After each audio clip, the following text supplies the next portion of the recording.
or you will be marked absent. All right. So today will be the last day of not doing programming. So next week on Monday, we will start programming. This Friday, we'll cover how to install the software tools that we'll use to program with. So you'll actually get your hands on what you need to program with. Again, Friday will be in person. Please try to bring, if you have a laptop, please try to bring your laptop so we can install it on your laptop, or we'll use the lab computers. All right.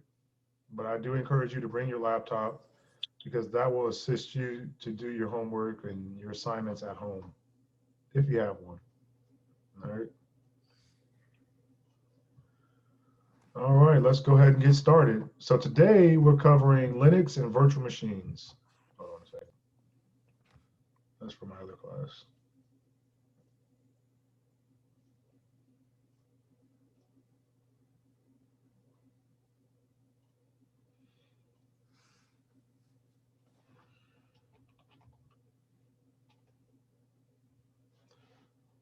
All right, let's start over. Today we'll be covering Linux and virtual machines. Um, Basically, we'll be talking about what types of operating systems exist out there and what is a virtual machine. So Linux is, again, a free operating system. It was written by one guy while he was in graduate school, I believe. His name is Linus Torvald. Apparently, he's not the nicest person in the world if you ask for a question about Linux, but Linux is a very popular operating system now. Most of the websites and web services that you use are probably running on a Linux server. And unfortunately, a lot of people, even in technology, don't know what Linux is or how to use Linux because historically it wasn't very friendly. Historically, Linux used to be all command line, but nowadays we don't want command line. However, Linux has advanced to the point where you could switch from Windows, from Mac to Linux and probably wouldn't be much issue. Virtual machines, however, are something a little bit different. It's where you can create virtual computers on one physical computer. So for example, if you have a laptop, you can open up several virtual machines on that laptop and run them all simultaneously. So if I wanted to, and what I do with my research is I have my computer, which is a Windows computer. Then I run a virtual machine, which is Linux, and I do my programming in Linux. Right? And I'll explain what all that means, and I have a video too that explains it as well. All right, again, an operating system exploits the hardware resources of one or more of the processors, provides a set of services to system users, and manages secondary memory and I/O devices. We've talked about this, so that shouldn't be new to you.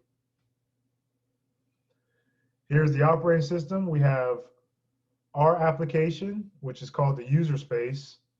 And then we have the system space, or the operating system, and it controls all of the physical hardware on our computers, right?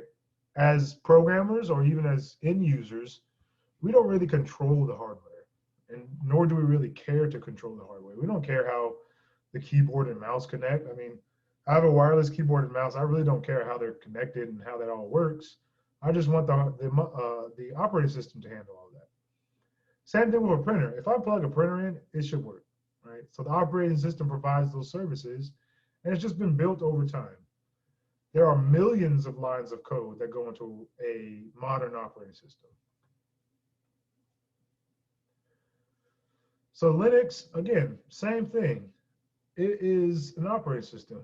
And when you talk about the core functions of operating system, that's considered the kernel. And Linux is the operating system kernel. Linux, unlike Windows, unlike Mac, is open source. Mac, the kernel itself is open source, Mac including iOS. The kernel itself, so the core functionality is open source. However, everything built on top of that is not. And by what I mean by open source is I can go out there, download all of the code, and it'll run, or I can compile it and run it on my computer without paying anybody anything.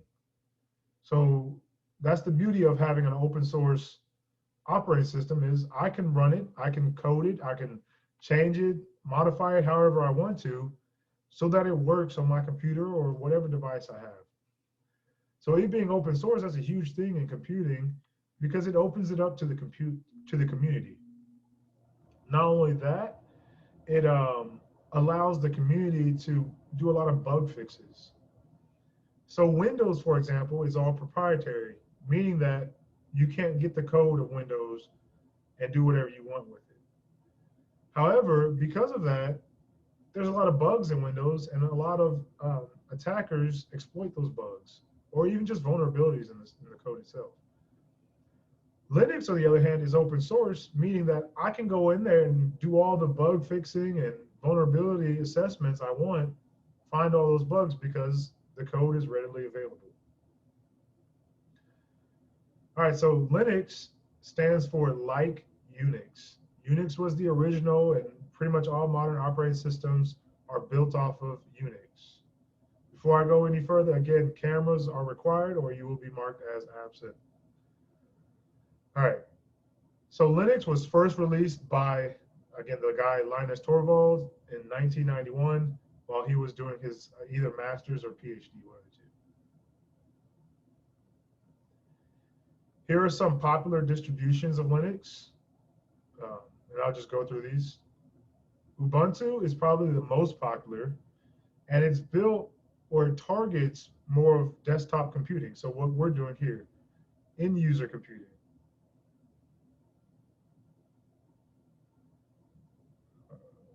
Okay. But they do have a server distribution and a new one that's called Ubuntu Core for Internet of Things devices, so small little devices.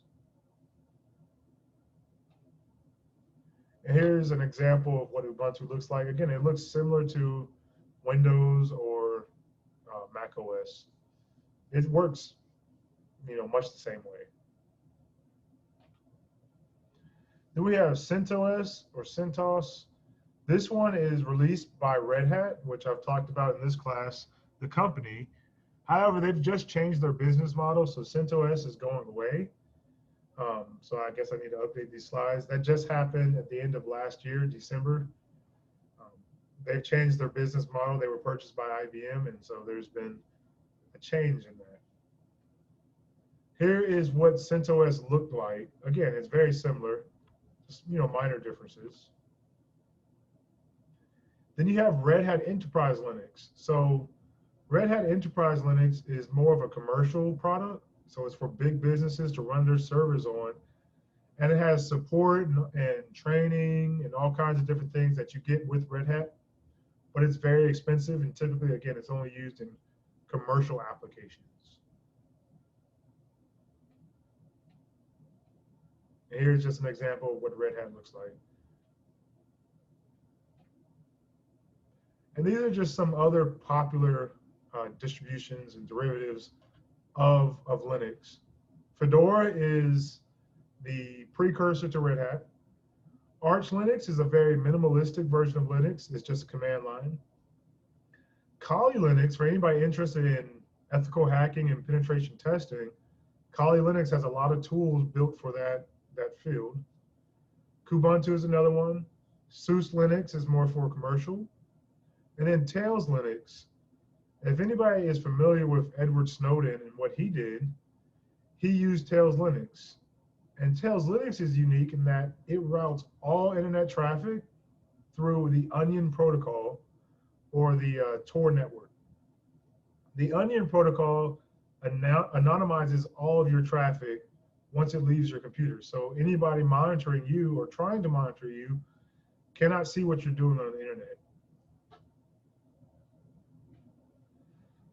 All right, so next, let's talk about virtual machines. Again, I said I had a video for that. So we'll watch this video, and then I'll explain virtual machines as well.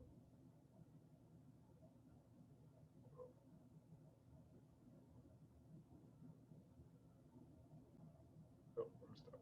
Let me share my screen again. Pause the recording. All right, so that's essentially a virtual machine, right? You can run other operating systems on top of your operating system. And I'll just talk about that a little bit more.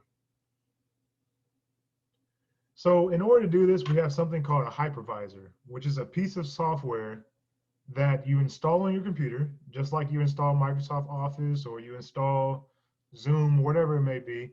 You install it on your computer and it can run other operating systems. You have two types. Type 1 hypervisor, runs directly on the hardware. So it replaces your entire operating system. Type 1 hypervisors, you can just from there install multiple virtual machines. So this is what they do in cloud services. They use type 1 hypervisors and install multiple computers on that type 1 hypervisor. Then you have type 2 hypervisors, which runs as a software layer on top of our computers. So for example, I installed Microsoft Office and it runs on top of my operating system. This is much the same way. It runs as another program on your operating system, and you can install Linux or Windows or Mac OS on that one, or in that one. So here's just a visual representation of that. So with a type 1, you have the hypervisor directly on the hardware, and then you have virtual machines on top of that. However, with a type 2, you have your host OS, such as Windows, Mac, whatever. You install your hypervisor, and then it runs other virtual machines. The operating system that the virtual machine runs is called the guest OS, just FYI. All right. I kind of talked about this. So I'm just going to skip that slide. So what are some of the uses of a virtual machine? So it allows businesses to run an operating system that behaves like a completely separate computer in an app window on a desktop. So for example, at one of my old internships, when you logged into your computer, it actually logs you in to a virtual machine somewhere off site. And you would use that virtual machine, and once you logged off, it goes back or it shuts down, and then you keep your physical computer. This is helpful for business continuity. You only have to install software one time, then copy the virtual machine, instead of having to install it on however many computers, physical computers. And the virtual machine's resources are separated from the physical computers, so it protects that computer. This is important when you're doing something called cybersecurity threat hunting, or you're trying to analyze viruses and malware. You don't want to run that on your computer because it's a virus. So you run it in a virtual machine to protect your computer from that.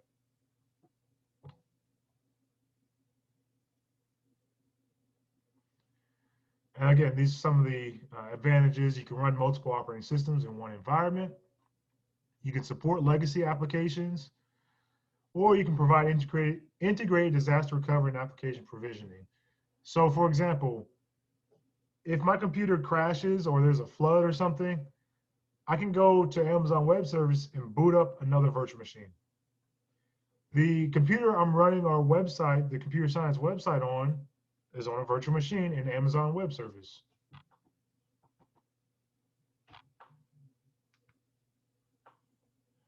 Disadvantages. So one of the main disadvantages is, of course, each virtual machine uses its own resources on top of your computer. So one, you have your operating system. That operating system is running on top of the hardware, right? Then you install a hypervisor on top of that. Then you install a virtual machine. So there's a lot of layers of abstraction, and it can run less efficient than a physical computer. So here's an example of a hypervisor, a type 2 hypervisor, VMware Workstation. It's the one I use a lot. And it's basically a hypervisor. It creates virtual hardware. There's another one that's free and open source called VirtualBox. It runs much the same way. And I'm going to show you an example of VMware Workstation. So again, it's just an application on my desktop. I pull it up, and I have several different operating systems I can run. And you see, edit virtual machine settings.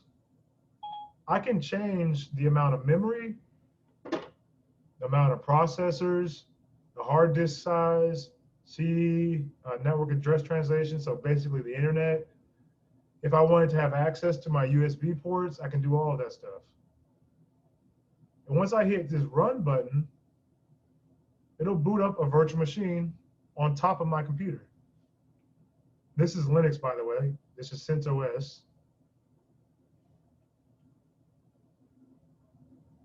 And you see, it's just an application on my computer. But it's running an entirely different operating system. Hold on, give it a second while it boots.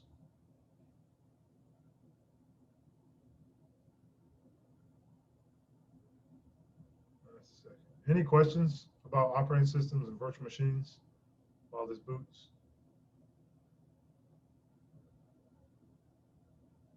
I cannot wait until we're back in the classroom. Then you'll have to get out of bed. All right, so basically, it's running a whole new operating system on top of mine. And I can sign in just like I do with Windows, and that is not the password. And I have forgotten the password. I didn't think there was one. Anyway, if I boot into this, I can boot into it like a regular computer. Let's shut down that one.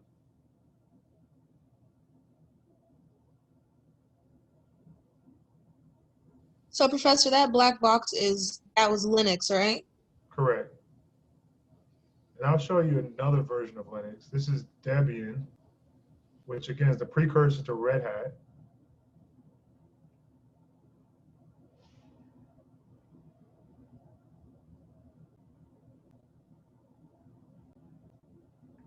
Just give it a second, it's booting up. Just like when a normal computer boots up, it does all of this stuff similar to what a virtual machine does.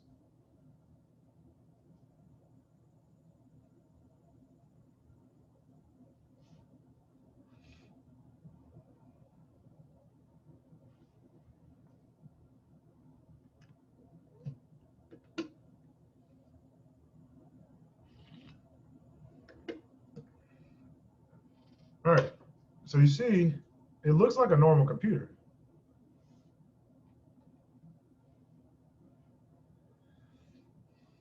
I log in, it should pull up a desktop, it has applications, and here you go. So I can run this. I could theoretically pull up another virtual machine if I wanted to, run another one. And I could run, I don't know, however many my computer could handle to run, you know, another operating system. And I can do all kinds of things with this. I can connect to the internet from this operating system. And again, the beauty of running a virtual machine is it protects your computer from whatever you run on this computer, on this virtual machine. So if you get a virus in the virtual machine, you don't have to worry about that virus affecting your actual computer, because you can just shut this virtual machine down and you're safe. Any questions about virtual machines? Operating systems? All right, so essentially that's it for today. Again, on Friday, we will be physically